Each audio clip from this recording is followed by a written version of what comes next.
Friends, ఇప్పుడు అందిన వార్త రష్మి కన్నుమూత, తీవ్ర దుఃఖంలో కుటుంబం అంటూ వార్తలు అయితే వస్తున్నాయి. ఫ్రెండ్స్, మరి దాని గురించి వీడియో చేయడం అనేది జరుగుతుంది. ఫ్రెండ్స్, దయచేసి సబ్స్క్రైబ్ చేయడంతో మీకు లేటెస్ట్ ఇన్ఫర్మేషన్ అనేది అందుతుంది. నేను చేసే ప్రతి ఒక్క వీడియో మీకు చేరుతుంది. అలానే లైక్ చేయడంతో ఇలాంటి ఇంపార్టెంట్ ఇన్ఫర్మేషన్ మరి కొంతమందికి రీచ్ చేసిన వాళ్ళు అవుతారు. లైక్ చేయకుండా వివరాల్లోకి వెళ్ళిపోతాం. ఆమె చేసే వీడియోలు తెగ వైరల్ అవుతుంటాయి. అయితే రష్మి కాలేజ్కి వెళ్తుండగా రోజు సలీం అలియాస్ సోను అనే 19 ఏళ్ల కుర్రాడు వెంటపడేవాడు. అలా అతను రోజు ఆమె వెంటపడేసరికి రష్మి అతనితో పరిచయం చేసుకుంది. అతని బైక్పై కూర్చొని హర్యానా వెళ్ళి టూరిస్ట్ డెస్టినేషన్స్లో వీడియోలు కూడా చేసింది.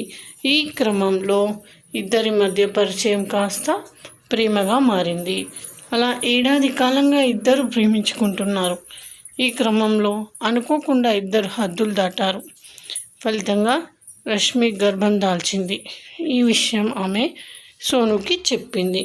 అప్పటి నుంచి సోను ఆమెతో కలిసేవాడు.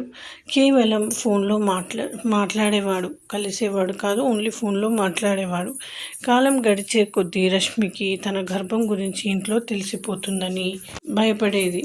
చివరికి ఒకరోజు సోనుని మరో యువతితో బైక్లో వెళ్ళడం చూసి అతడికి ఫోన్ చేసి పోలీసులకు ఫిర్యాదు చేస్తానని బెదిరించింది. దాంతో సోను భయపడి రష్మితో పెళ్లికి అంగీకరించాడు. మరుసటి రోజు ఇంటి నుంచి వచ్చేస్తే ఇద్దరు కలిసి హర్యానా పారిపోదామని ప్లాన్ చేశారు.